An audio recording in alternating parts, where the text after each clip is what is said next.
தமிழக மக்களுக்கு வணக்கம். 1000 கோடி ரூபாய் ஊழல், இதை நான் சொல்லவில்லை, அமலாக்கத்துறை சொல்லியிருக்கிறது.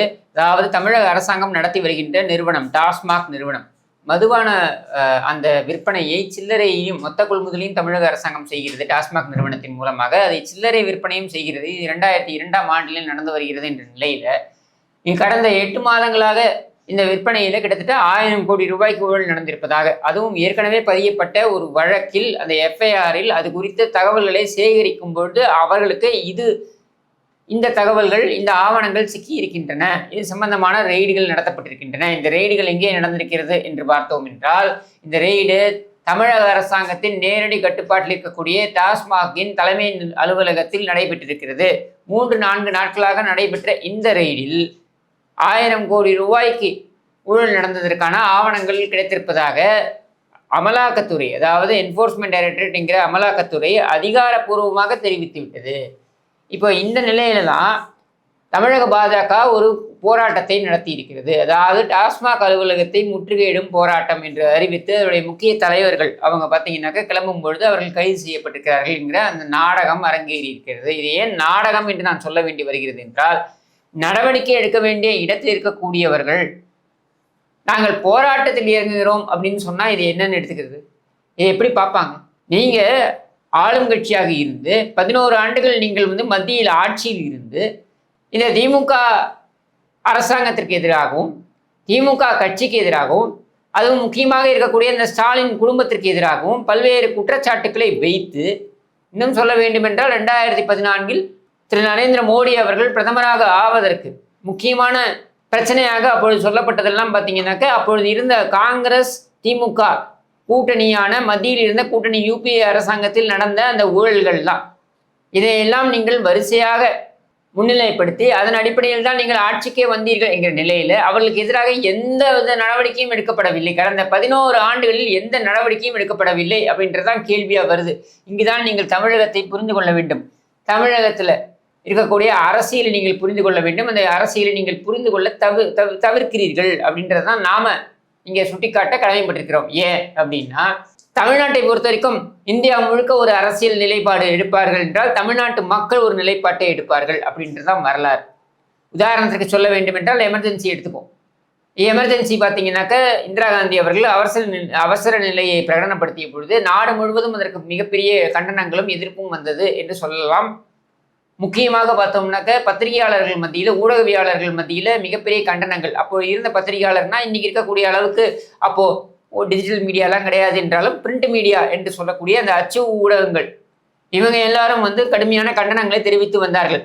அப்போ கூட தமிழ்நாட்டை பொறுத்த வரைக்கும் எமர்ஜென்சியை மக்கள் வரவேற்றார்கள் என்றுதான் சொல்ல வேண்டும். ஏன் வரவேற்றார்கள் என்றால், அப்பொழுது இருந்த கருணாநிதி ஆட்சி, அந்த கொடுங்கோல் ஆட்சி,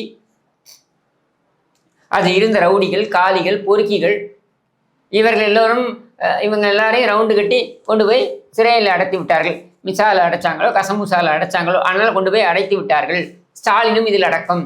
இப்படி ரவுடிகள், பொறுக்கிகள், காலிகள் இவர்கள் எல்லோரும் அடைக்கப்பட்டு விட்டதால் தமிழகத்தில் குற்றச்செயல்கள் அப்படின்றது பரவலாக குறைந்து இருந்ததாக மக்கள் உணர்ந்தார்கள். அதனால் மக்கள் எமர்ஜென்சியை ஆதரித்தார்கள். நாடு முழுவதும் பார்த்தீர்கள் என்றால் எமர்ஜென்சிக்கு மிகப்பெரிய எதிர்ப்பு என்பது தேர்தலிலும் பிரதிபலித்தது. இந்திரா காந்தி அம்மையார் அவருடைய சொந்த தொகுதியிலேயே தோல்வியை சந்தித்தார் அப்படின்றதையும் பார்க்க முடிகிறது. எனக்கு தெரிந்து ரேபரேலியில் அவங்க தோல்வியை சந்திக்கிறார். அவருடைய தொகுதியிலேயே அவர் தோல்வியை சந்தித்த பொழுதும் தமிழ்நாட்டில் பார்த்தீர்கள் என்றால் 1977-78 காலகட்டங்களில் நடந்த தேர்தலில் மிகப்பெரிய அபார வெற்றியை காங்கிரஸ் பெறுகிறது. இந்திரா காந்தி அம்மையாருக்கு வரவேற்பு இருக்கிறது. ஏன் என்றால் திமுகவுக்கு எதிராக அப்பொழுது அவர் எடுத்த நடவடிக்கைகள் தான். அப்ப திமுகவுக்கு எதிராக எடுத்த அந்த நடவடிக்கைகள் அப்படின்றத ஏன் மக்கள் வரவேற்க வேண்டும் என்றால், அப்பொழுது சமூகத்திற்கு எதிரான செயல்களில் அந்த திமுகவினர் ஈடுபட்டு கொண்டிருந்தார்கள். அவர்கள் அசுர பலத்துடன் இங்கே சட்டமன்றத்தில் இருந்தார்கள் என்கிற நிலையில அவர்களுக்கு எதிராக யார் இருப்பார்கள் என்று யோசித்த பொழுது 2 கட்சிகள் தான் பிரதானமாக இந்த பிரச்சனையை முன்னெடுத்தது. திமுகவுக்கு எதிரான அந்த அரசியலை முன்னெடுத்தார்கள். ஒன்று, அரசியல் ரீதியாக தெருக்களில் இறங்கி போராட்டத்தில் ஈடுபட்ட அனைத்து அண்ணா திராவிட முன்னேற்ற கழகம். ஏனென்றால் அவர்கள் ஆட்சியில் இல்லை, அப்பொழுதுதான் அந்த கட்சி உருவாகி இருந்தது என்பதனால் அவர்கள் அந்த அரசியலை முன்னெடுத்தார்கள். ஆனால் ஆட்சியில் இருந்த கட்சியாக பார்க்கப்பட்ட காங்கிரஸ் கட்சி அதுவும் சேர்ந்து நடவடிக்கைகளை எடுத்தது. கருணாநிதிக்கு எதிராக அந்த சர்க்காரிய கமிஷன் வரைக்கும் நடவடிக்கைகளில் பாய்ந்தது என்பதை பாராட்டித்தான் மக்கள் அந்த அங்கீகாரத்தை கொடுத்தார்கள். ஏனென்றால் தமிழக அரசியல் என்று எடுத்துக்கொண்டீர்கள் என்றால் அது திமுக ஆதரவு, திமுக எதிர்ப்பு, இது ரெண்டும் தான் தமிழக அரசியல். கடந்த 60 ஆண்டுகளாக இதுதான் அரசியலாக இருந்திருக்கிறது. இதுல அண்ணாதுரை அவர்களுடைய மறைவிற்கு பிறகு நீங்க கருணாநிதி ஆதரவு, கருணாநிதி எதிர்ப்பு என்பதனை பிரதானப்படுத்தித்தான் இங்கே அரசியல் நடந்து வந்திருக்கிறது. அப்ப இந்த கருணாநிதி கும்பலுடைய நீட்சியாகத்தான் இன்றைக்கு நீங்கள் இந்த ஸ்டாலினையும் பார்க்க முடியும். கருணாநிதியை விட அதிகப்படியான அயோக்கியத்தனத்தை செய்யக்கூடிய ஒரு நபராகத்தான் ஸ்டாலினை பார்க்க முடியும். கருணாநிதிக்காக ஓரளவுக்கு மூளை இருந்தது, அறிவு இருந்தது என்று சொல்லலாம். ஸ்டாலினுக்கு அதுவும் கிடையாது என்கிற நிலையில இந்த அயோக்கியத்தனம் என்பது வேறு ஒரு பரிமாணத்தை நோக்கி செல்கிறது அப்படின்றதான் நம்ம பார்க்க வேண்டியதாக இருக்கிறது. அப்போ இதை எதிர்த்து இங்கே செயலில் ஈடுபடக்கூடிய இடத்துல இருக்கக்கூடியது யாரு? நீங்கள் தான். மத்தியில் நீங்கள் ஆட்சியில் இருக்கிறீர்கள். என்ன கழட்டி கொண்டிருக்கிறீர்கள்? 11 ஆண்டுகளாக என்ன கழட்டினீர்கள்? செந்தில் பாலாஜிக்காக எதிராக எதிர்கொள்ளப்பட்ட அல்லது நடந்து கொண்டிருக்கின்ற அந்த நடவடிக்கைகள் கூட பார்த்தீங்கன்னாக்க இது எல்லாமே அதிமுக காலத்தில் போடப்பட்ட வழக்குகள். அதுல உச்சநீதிமன்றம் போட்ட தீர்ப்பின் அடிப்படையில தான் இங்க நடவடிக்கை பாய்ந்திருக்கிறது. அப்ப இங்க நீங்க என்ன செஞ்சீங்க? டிஎம்கே ஃபைல்ஸ் 1, டிஎம்கே ஃபைல்ஸ் 2 என்றெல்லாம் கொண்டு போய் கொடுத்தீர்களே, ஒரு இரும்பு பெட்டியை தூக்கி கொண்டு சென்றாங்க, ட்ரங்க் பொட்டியை தூக்கி கொண்டு சென்றீர்களே ஆளுநரிடம், என்ன கழட்டினீர்கள்? அதிலிருந்து ஒரு ஆவணத்தை கூட எடுக்க முடியலையா? ஒரு ஆவணத்தின் மீது கூட நீங்கள் வழக்கு போட முடியலையா? அப்ப அந்த வழக்கே போட முடியலன்னா என்ன கருணாநிதிக்காக அந்த ஒரு குற்றச்சாட்டை வைத்தீர்கள்? அப்ப இது எல்லாமே நாடகம் அப்படின்றது தெளிவாகிறது தானே. கெஜ்ரிவாலுக்கு எதிராக உங்களால் நடவடிக்கை எடுக்க முடிகிறது. 582 கோடி ரூபாய் இதே போல இந்த உரிமங்கள் கொடுப்பதிலிருந்து ஆரம்பித்து, மதுபான அந்த விற்பனை உரிமங்கள் கொடுப்பதிலிருந்து ஆரம்பித்து எல்லாவற்றிலும் ஊழல் நடந்திருக்கிறது என்று குற்றம் சாட்டப்பட்ட கெஜ்ரிவால், டெல்லி முதலமைச்சராக இருந்த கெஜ்ரிவாலை நீங்கள் தூக்கி உள்ளே வைக்க முடிகிறது. 2 அமைச்சர்களை, டெல்லி அமைச்சரவையில் இருந்த 2 அமைச்சர்களை, மணிஷ் சிசோடியா உட்பட 2 அமைச்சர்களை தூக்கி உள்ளே வைக்க முடிகிறது. தெலுங்கானாவுடைய முதலமைச்சராக இருந்த கேசிஆருடைய மகள் கவிதாவை ஹைதராபாத்திலிருந்து திகாருக்கு கொண்டு போய் அடைக்க முடிகிறது. இப்படியெல்லாம் செய்ய முடிந்த உங்களால் ஏன் ஸ்டாலின் குடும்பத்தை தொடவே முடியவில்லை? ஏன் ஸ்டாலின் குடும்பத்துடன் அப்படி ஒரு நல்ல உறவு? செந்தில் பாலாஜியை எப்படித்தான் செந்தில் பாலாஜி யாருக்கு கப்பம் கட்டிக்கிட்டு இருக்கான்? சபரீசனுக்கு தான் கப்பம் கட்டுறா. அதை மிக சுலபமாக நீங்க எடுத்துடலாமே அந்த தகவல்களை. ஏன் உங்களால் முடியல? ஏனென்றால் நீங்கள் அந்த முனைப்பை காண்பிக்க மாட்டீர்கள். நீங்கள் செய்வதெல்லாம் நாடகம். நடவடிக்கை எடுக்கக்கூடிய இடத்துல இருக்கக்கூடியவர்கள் போராட்டத்தில் இறங்க வேண்டிய அவசியம் என்ன? ஏன் மற்ற தலைவர்கள் எதிராக, மம்தா பானர்ஜிக்கு எதிராக நீங்கள் ஆடக்கூடிய அந்த வெறியாட்டம் என்பதை ஏன் உங்களால் ஸ்டாலினுக்கு எதிராக நடத்த முடியவில்லை? ஏனென்றால் நீங்கள் அதை விரும்பவில்லை. ஏனென்றால் அவர்களிடம் 22 எம்பிக்கள் இருக்கிறார்கள். அந்த 22 எம்பிக்கள் உங்களுடைய மசோதாக்களை அங்கே பாராளுமன்றத்தில் நிறைவேற்றுவதற்கு திரைமறைவில் ஆதரவு கொடுக்க வேண்டும் என்பதற்காகத்தான் நீங்கள் அதை செய்கிறீர்கள் என்ற குற்றச்சாட்டு, சந்தேகம் இதெல்லாம் மக்கள் மத்தியில் வருவது இயல்பு தானே. அந்த இயல்பான குற்றச்சாட்டை விஜய் போன்றவர்கள் வைக்கிறார்கள் என்றால் உள்ளபடியே அதை வரவேற்க வேண்டியது. ஆனால் மாறாக நீங்கள் என்ன செய்கிறீர்கள்? அவர் மீது தனிப்பட்ட தாக்குதலில் ஈடுபடுகிறீர்கள். அப்புறம் உங்களுக்கும் திமுகவுக்கும் என்ன வித்தியாசம்? ஒன்றும் கிடையாது.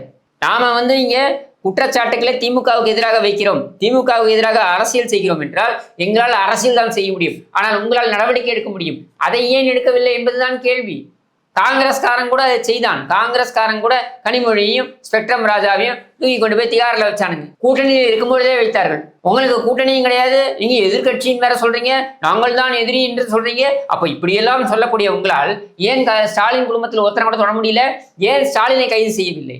ஏன் அந்த உதவாநிதியை கைது செய்யவில்லை? ஏன் அந்த சபரீசனை கைது செய்யவில்லை? ஸ்டாலின் குடும்பத்திலிருந்து யாரையுமே தொடமாட்டீர்களா?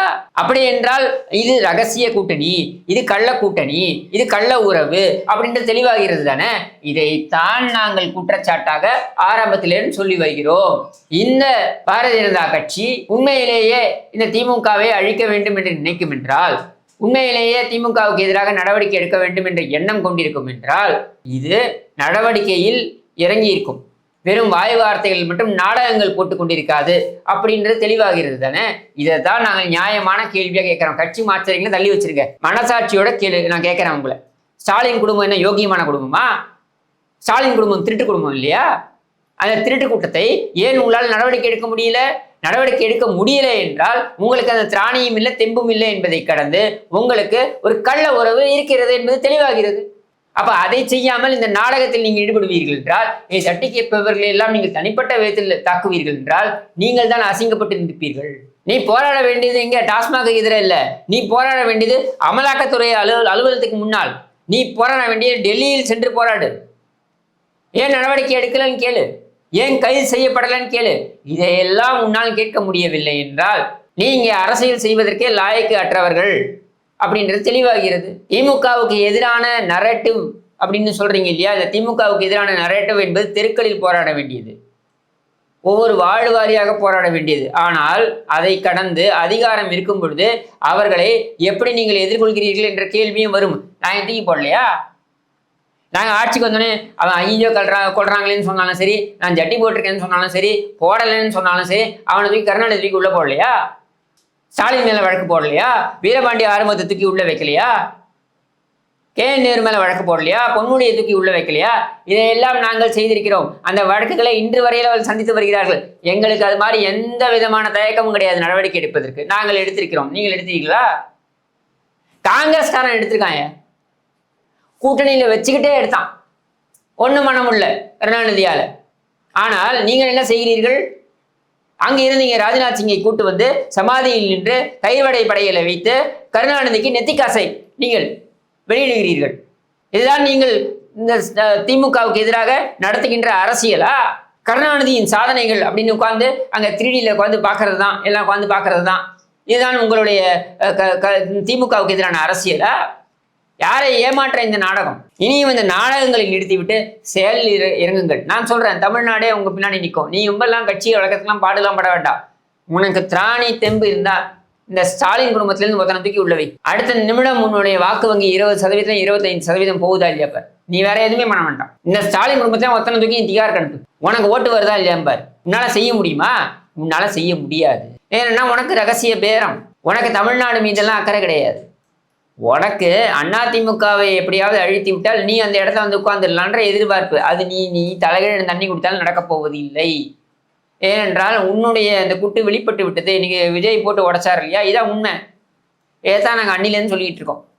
இவனுக்கு நடவடிக்கைலாம் எடுக்க மாட்டானுங்க, சும்மா இவனுக்கு பயாஸ்கோப் காட்டிக்கிட்டு இருப்பானுங்க, இவனுக்கு நடவடிக்கை எடுக்க மாட்டானுங்க அப்படின்றத நாங்கள் அன்னிலேருந்து சொல்லிட்டு இருக்கோம். இன்னைக்கு விஜயும் அதை போட்டு உடைச்சிருக்காரு. இதுக்கு ஒரு நாள் தைரியமா உன்னால் பதில் சொல்ல முடியல, அதனால சினிமாவில் நீ அது பண்றியே இது பண்றியே அப்படின்னு கேட்க மட்டும்தான் உன்னால முடியுது. அப்போ உன்னுடைய ஏமமால் நின்று ஆரம்பிச்சு கங்கனா ரனாவத் வரைக்கும் என்ன பண்ணாங்க? ஒரு படமா எடுத்து என்னென்ன நடிச்சிருக்காங்க, என்னென்ன ரோல் நடிச்சிருக்காங்கன்னு பார்ப்போமா? ஸ்மிருதி இரானி யாரு? இவங்க எல்லாம் நடிகர்கள் இல்லையா? அந்த பின்னணியிலேருந்து வரலையா? இவங்க எல்லாம் அமைச்சர் பதவி வரைக்கும் வரலையா? 3 முறை எம்பியாக ஏமமாலினி தேர்வாகவில்லையா? அப்ப யாருக்கு எதுக்கு எதனால் பேசுகிறோம் அப்படின்னு ஏதாவது ஒரு வரம்பு இருக்கணும். வரம்பே எல்லாம் வாய்க்கு வந்ததெல்லாம் உளரக்கூடாது. ஏன்னா கவன ஈர்ப்பிற்காக, வேற ஒண்ணுமே கிடையாது. அதனால இந்த கவன ஈர்ப்பை எல்லாம் விட்டு நாங்கள் கேட்கின்ற ஒரே கேள்வி, மத்தியில் சர்வ பலம் பொருந்திய ஆட்சியில் இருக்கிறேன் என்று சொல்லக்கூடிய 56 இன்ச்சு நெஞ்சுரம் கொண்டவர்கள் என்று சொல்லக்கூடிய உங்களை பார்த்து நாங்கள் கேட்கிறோம், ஸ்டாலின் குடும்பத்தை, அந்த திருட்டு குடும்பத்தை அதன் மீது கை வைக்க உனக்கு திராணி இருக்கா? இருக்கு என்றால் பேசுவோம், இல்லை என்றால் பொத்திக் கொண்டு போ என்று கூறி விடைபெறுகிறேன். நன்றி, வணக்கம்.